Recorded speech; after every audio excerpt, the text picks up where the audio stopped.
hello, Axel. Kumusta? First of all, kumusta ka muna? Kumusta yung puso mo ngayon? How are you? Mabuti. Anong ulam mo nga kanina bago ka pumunta ng SPG? Nag-drive-thru lang ako. Drive-thru. Hulaan ko, burger? Burger. Na may fries. May fries. Bakit Siyempre, alam mo? hindi mawawala yung fries. Nandun ako sa likod niya. Oo. Hindi ka nakita. Oo, nandun ako sa may kumakatok dun sa kotse niya. Pero eto, Axel, bago ka nga napasok sa mundo ng showbiz, isa ka munang basketball player. Ito ba yung una mo talagang gusto na maging career? Yes, actually. Kasi buong family ko, from lolo to tito, pinsan, lahat basketball player. So nasa family talaga namin yung pagiging basketball player.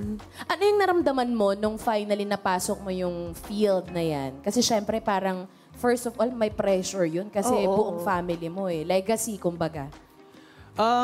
Since yung tatay ko, magaling talaga siya mag-basketball, yun ang idol ko. Bata pa lang sumasama na ako sa kanya sa court kahit di ko pa abot tumira sa ganung kataas na ring. Pinipilit ko hanggat sa everyday, since yung village namin may basketball court, everyday maaga pa lang pupunta na ako doon para mag-shoot ng mag-shoot. Social village. Di ba, Village? Tsaka maganda yun kasi bata pa lang siya talagang meron na siyang background, di ba? Actually. Sa basketball natuturo na siya. Ito, sino yung mga iniidolo mong mga basketball players simula ng mga bata ka pa? Bata ako si Michael Jordan tsaka si Kobe Bryant. Kobe Bryant. Michael Jordan. Si ano din eh, sabagay kasi sabi ko sana si Giannis. Yung bago ngayon. Si Giannis. Giannis, oo. Magaling. Pero kilala kasi bago Kilala mo yun? Hindi ko siya kilala. Baka kilala niya ako. Ilang taon ka nung una kang naglaro? Ng basketball, Bata pa. As in, siguro mga 5 years old. Marunong na ako humakot ng bola. Bata pa. May bala ka bang maging professional basketball player in the future? In the future, before, nung bata ako, yun talaga yung dream ko. Pero ngayon nasa acting na ako. Pero kung may opportunity, syempre, bakit hindi? Sa bagay no? Ano ba yung age na pwede ka, hanggang kailan ka pwede dun ano bang term dun? Parang audition ba? Or try out? Try out, oo. Hanggang ilang taon? Feeling, I'm not sure, pero feeling ko hanggang mga 40 ka pa go mag-retire, ganun. Sa bagay. May time ka pa, bagets ka pa eh. Oo, super. Ayan, nung makapasok ka naman sa PBB, ay syempre nagbukas sa'yo, ito nga yung mundo ng acting at showbiz. Para sa'yo, ano yung pinakamagandang aral na nabigay sa'yo ng pagpasok mo sa bahay ni Kuya? Siguro yung syempre ang dami ko na-meet na tao na yung experience kasi na yung nasa loob ka, marami ka na matututunan doon, lalo na sa mga kasama mo tsaka sa sarili mo. Kung kumbaga parang may mga task si Kuya na mahirap na minsan nagiging impatient ka, so doon mo makikilala yung sarili mo na hindi pala ako mahilig mo, ganun.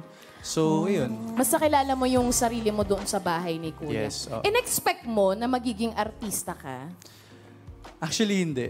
Galing basketball, no? Oo, Basketball talaga. Basketball Never sumagi na parang... Oo, nung bata ka pa. Nagtatry ako mag-commercial, pero hindi ako nakukuha, gano'n. Tapos nag-extra ako dati.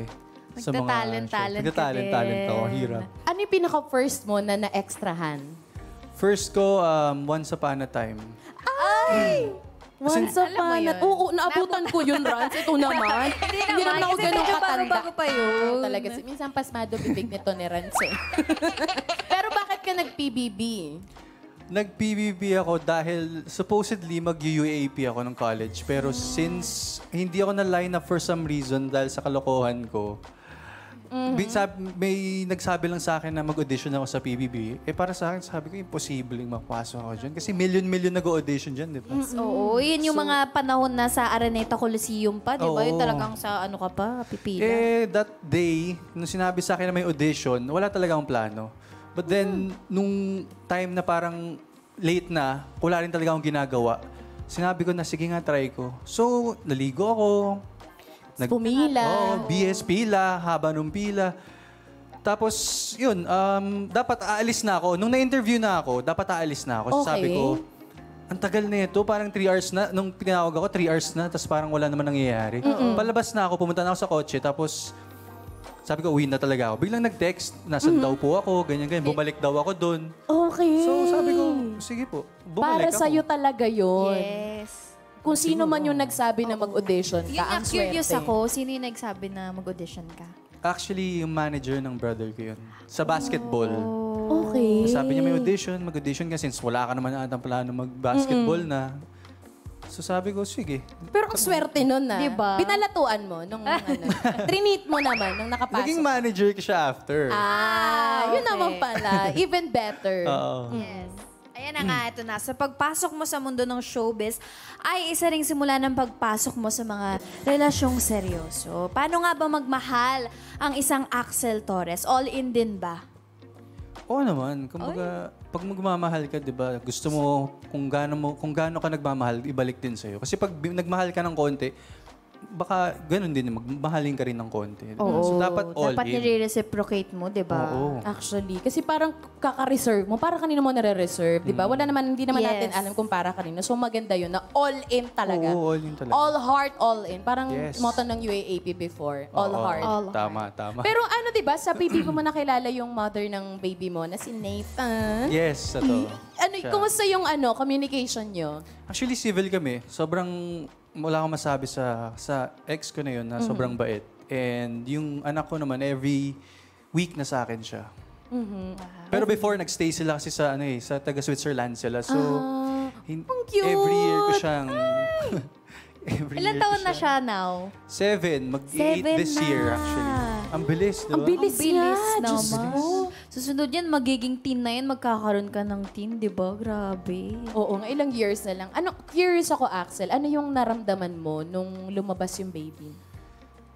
Siyempre, sobrang saya ko nang lumabas yung baby. Pero nung at first, siyempre, hindi ako makapaniwala na And syempre, magkaka-baby ako. Kasi plano ko Tsaka may magka-baby, takot, mga ganun. 40 or 35 pa. Really? Yeah, really. Parang 35 to 40 pa. Parang gusto mo na ayusin everything Sa before bagay ako bagets, no? Pero bagets okay nung naman yung time. Okay naman. relationship As niyo in, ni baby. yes, sobrang okay. Tsaka nakakatuwa kasi kulot ako, kasi kulot siya. So, oo. may picture ako na ganyan yung itsura ko. So, Nung baby ka. nung baby ako na ganyan. Kaya hindi mo maitatanggi na, Oo. na sa akin yan. Sa'yo talaga. Bakit Nathan ang pinangalan? Meron kasi akong series na pinapanood na sobrang na-addict ako. And Nate yung pangalan nun. Parang before, pinipeg ko siya na parang ganun eh. So, yun yung pinangalan ko sa kanya. Kaya pala, yung Nathan. Ito naman, what changed nung naging dad ka na sa'yo mismo? Siyempre, daddy na ako. Malaki yung May Father's Day na, ganun. Paano mo sinelebrate yung Father's Day recently? Wala. Yung anak ko, wala siya eh. Pero Father's Day, kasama ko family ko lahat. Kumain kami sa labas. Yun. Pero weird nga pag binabati ka na Happy Father's Day. Hindi ka pa rin Hindi pa rin ako sanay. 8 years na, no? Okay, 8 years na. Sabagay. Ano yung kumbaga, gaano kadalas kayo mag-usap ni Nathan? Every week siya na sa akin. Every So, week every naman. week, oo. I see. That's nice. Yes, oo. Na lumalaki pa rin at nakikilala pa rin siya nung baby niya. Actually. Nabanggit mo kanina, bukod dun sa pagiging kulot, di ba? Ano pa yung pinaka gusto mong namana sa'yo ni Nathan? Well, pagiging gamer. Ano favorite game? Roblox. Roblox. Mga ganun. Akala ko mga mga COD. Huwag na mga COD, yung mga Mobile Legends. Hindi pa naman kaya. Hindi pa naman ganun ka-morbid. Hindi pa ganun level. Ay, nako. Eto. Eto na. Isa rin sa kinasangkutan mong kontrobersya ay nung nagkaroon ka ng spicy video. Gusto lang namin malaman paano mo ito hinandle. Nung time na lumabas to, ganun, yung mga, kung anong sinabi ng mga tao sa'yo, ganun. Paano mo siya nalampasan and hinandle? Actually, guys, sa totoo lang, hindi ako yun, okay? Kamukha ko lang yun. Hindi, joke. Anyway, Wait lang, naniniwala ito si Nico. actually, yung video, siguro ang tagal na nun. Bata pa ako nun, kaya sobrang na-surprise ako. Ako na-surprise talaga ako. Pero at the same time, syempre, nasa showbiz ka, so, di ba? Nagtanong ako ng mga advice. Actually, minessage ko rin si Ma'am Vice nun, na hingi ako ng advice. So, maganda naman yung advice na binigay niya. And, yun, okay naman. Support naman. Pero syempre, nagalit manager ko. Pero wala na kami magagawa eh. Oo, ganun lumabas yun eh. na. And Lumabas syempre, na. talagang na lang, tatag lang ng loob na lalampas din lahat Kaya naman. minsan may Yeah. nagpa-picture sa akin, hindi ko alam kung Kung saan nyo napanood. Nakikita ka sa TV or... Hindi ko alam eh. Okay lang, nakatulong ka pa rin sa kanya, Ben. Regardless kung saan kanya napanood. Malay mo, di ba? At least nagpa-picture at actually. na-acknowledge. Bukod kay Mime, sino pa yung naging support system mo? Family ko, syempre. Pero kahit ako, nahihiya ako sa family ko. Syempre nakakaya. Pero lalaki naman ako eh. So medyo, di naman naiintindihan nila. Pero mas gets lang nila kasi lalaki ako and everything. Yes. Tsaka bata ka pa naman. And bata nung pa time ako, na yun. yeah. Naiinis ka ba pag may nagbo-brought up nun? Hindi actually. Hindi ka naman naiinis? Actually, naasar nga ng mga kaibigan ko Talaga? na non-showbiz Talaga? Oo. Wala, tiyatawanan lang Parang namin. ano na lang, no, joke na lang. Casual joke na na lang. lang, oo. Sa bagay, uso naman yan di ba nung sa school, papakitaan nga, di ba? Patingin nga nung sa'yo, patingin. Di ba? Pinagkaiba ng digital. Kasi all boys din ako na school galing, kaya normal na medyo normal. Well, lugi yung mga nanood ng digital, Oo. yun nakita in person. Sayang. Yes. And syempre, sa nangyari na yon, ano yung mga lesson na natutunan mo para sa'yo?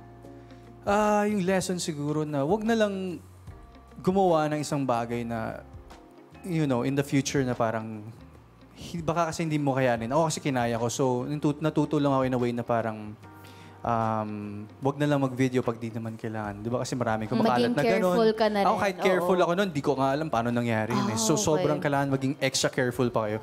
Huwag na kayo gumawa ng video, huwag nyo na videoan. Especially kung ayaw nyo naman makita ng mga ibang tao. Yes. Uy, ano yan? Anong hinahanap mo? Hindi, nagdi-delete Nikki? lang ako, saglit lang. Nagdi-delete. Kinabahan ako si eh. Nikki. Kasi si Axel maingat na ano pa din. Oo. Teka lang. Maya, magdi-delete ako. Nakakatakot naman yan, Nikki. Pero thank you sa advice. Kasi ang real talk nung advice mo eh, Oo, di ba? totoo. Kinaya mo, pero hindi mo sinasuggest talaga sa iba. After nung controversy, Alex, ano pa ba yung mga... Axel. Si Alex. Kanina ko pa. Sir Alex! Sorry, Sir Alex. May kasalanan kasi ako sa boss namin, kaya sorry. Axel, after nun, ano pa yung mga gusto mong ma-achieve sa karera mo? Wala, gusto ko lang actually mag-enjoy kasi yun naman yung pinaka-importante. Basta mag-enjoy ka at the same time work and marami nagmamahal sa'yo, wala kinapakang tao, yun lang. Ganon. Business rin. Yun, ganon. Business is business. Yes. And syempre, usapan naman na na pagiging artista pa. Ano yung mga dream role mo in the future? Siguro gusto ko maging si Coco Martin, di ba? Yung parang mga ang probinsyano, yung mga Action Diba? star. Action star. Grabe yung mga eksena. Yes. Iba-iba yung love teams, mga ganon. Actually, Diba? no? Maganda. Tsaka That's the daming dream. pera ni Coco. Oo Ayun, naman. isa pa yun. Sino Bonus dream pa ano yun. mo? Sino yung dream director? Dream director. Actually, kahit sino yung director na naka-work ko, mababait. May isa lang natakot talaga ako. Tapos sinigawan talaga ako. Bago pa ako nun eh. Bago ka pa lang nun. Okay lang i-share yung name. Kalimutan ko na name. Okay lang. Sige, mamaya. Chika mo na. Sinigawan talaga Mamaya ako sa eh. Parang commercial, na-trauma chika ako mo. nun eh. Eto, sino naman yung dream leading lady mo? Hala, wag ako engage na ako. Ever since kasi crush ko talaga si Ann Curtis. Ann Curtis. Oo naman, kahit ako na... Ang dami nababakla nagsasabi ako ka kay mukha ko ano. si Ann Curtis. Uy, oo nga, wait lang dito sa side mo na to, Oo, Ann. Diri ka naman. Oy, nako. grabe ka. Di ako ganon.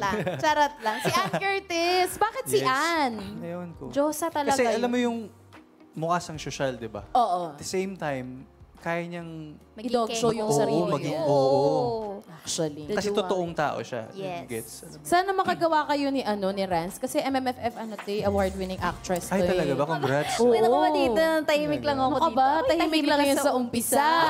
Hoy, abangan niyo bukas si Mami Oni na Dinas. Oh my Oh my God. God. Talaga.